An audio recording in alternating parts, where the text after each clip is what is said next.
শোষকে ভাসি আমি চোখের জলে ঘাটের মোড় পড়ায় যে সে নাকি আমার স্বামী আমাকে বলে বিপদে পড়লে উপহাস করে আর ঘাটের মোড়া পড়ায় যে সে আমাকে উপহাস করে আমার স্বামী। দেখো তোমার কোনো জলে করে মানা ওই কথার বলো না,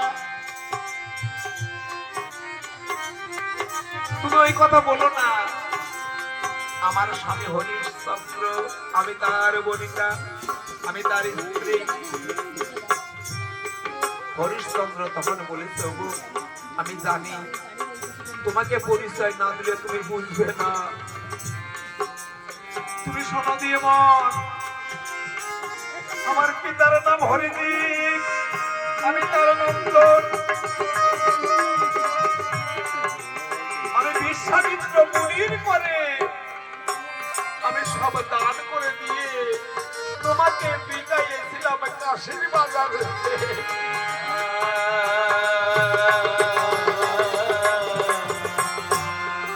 তুমি সোমদত্ত রাজার মেয়ে, তোমাকে আমি বলেছিলাম বিয়ে।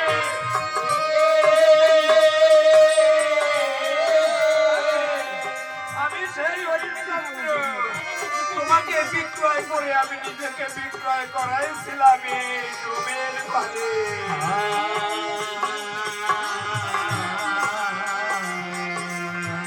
শৈবা রানীকে যখন পরিচয় দিল, শৈবা ছাড় খেয়ে স্বামীর দিকে চরণ ধরে বলেছে, স্বামী গো সারা জীবন ধর্ম করে গেলে এই ধর্ম করে ভবের বুকে কি তুমি পেলে? ছিল আমাদের একটা ছেলে, তাও বিসর্জন দিলে।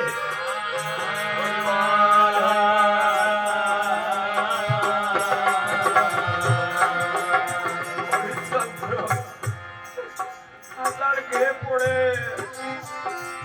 পুত্রটিকে বুকে তুলে বলেছে, ওরে আমার বুকের মানি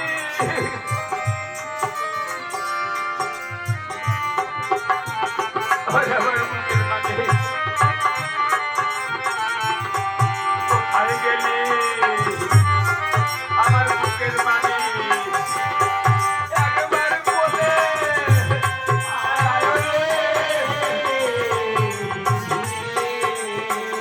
একবার পিতা পিতা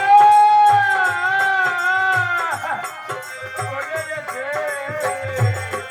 সাগরে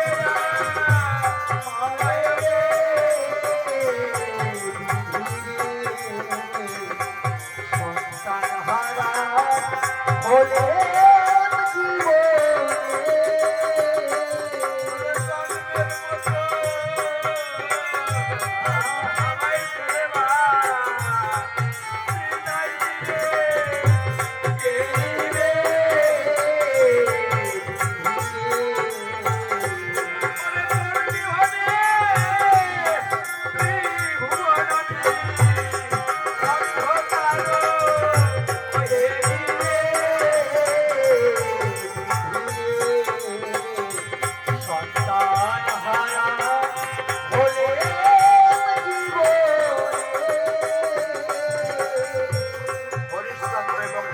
রানী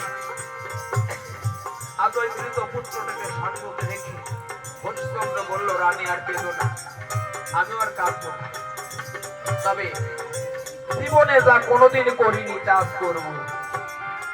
আমি হাতে করে এক একটা সীতা সাজিয়েছি, কিন্তু আজ আমি এক হাতে, আজ আমি আমার হাতে একসঙ্গে 3টি সীতা সাজাবো। এই হাতে আমি একসঙ্গে 3টি সীতা সাজাবো।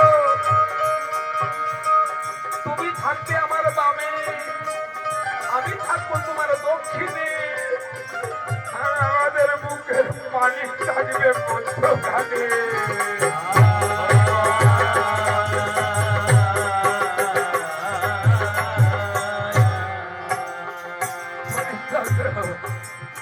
তার স্ত্রীকে বললো, প্রিয় কেঁদো না, আজ পৃথিবীতে যে কোনোদিন যা করে নাই আমি আর তাই করবো।